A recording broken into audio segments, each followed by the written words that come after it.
નમસ્કાર. નમસ્કાર સાહેબ. આપનું નામ? મેણિયા વલ્લભભાઈ સુરાભાઈ, નાના કાંદાસર, આપનો તાલુકો?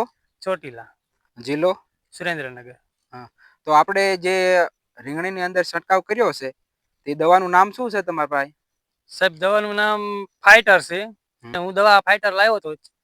આમાં 4-5 દિવસ પહેલા છંટકાવ કરેલો છે. તો ઈયળ તો બધી જ મરી ગઈ, બધી પ્રકારની.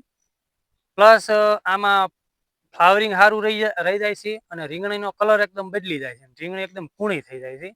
એટલે બકાલા માટે તો બહુ બેસ્ટ આનું રિઝલ્ટ છે. જેને વાપરી હોય બહુ મસ્ત, આમાં બહુ મજા આવે, રિઝલ્ટ બહુ જોરદાર મળે છે. અને તમે આ ફાઈટરનો કેટલા ml નો છંટકાવ કરેલો? ફાઈટરનો એક પંપ દીઠ 20 ml નાખ્યું હતું. 20 ml નાખેલું. તો એટલે દરેક ખેડૂત મિત્રોને તમે આ દવા વિશે શું કહેવા માંગો? હા, ફાઈટર એકવાર તમે વાપરી જુઓ પછી તમને રિઝલ્ટની ખબર પડે.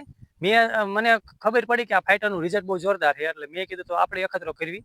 તો આ લાવીને જો આ તમે જોઈ શકો છો, આ રીંગણી સાહેબ દેખાડો તો. આ રીંગણીમાં તમે જો ફ્લાવરિંગ, આ જો આના પાંદડા, આપણે પાણી પણ એટલું બધું મીઠું નથી તો તેમ છતાં એમાં ફૂટ ને બધું આમ જોરદાર થઈ ગયું, એકદમ કૂણી થઈ ગઈ છે. એટલે એકવાર જેને વાપર્યું તમે ત્યારે વાપરીને અખતરો કરી દો, મજા આવે આમ. સારું. તો વલ્લભભાઈ, તો અનમોલનું તમે ફાઈટર બીજા ખેડૂતને વાપરવા માટે સારી ભલામણ કરેલ છે. તો જય હિન્દ, જય ભારત.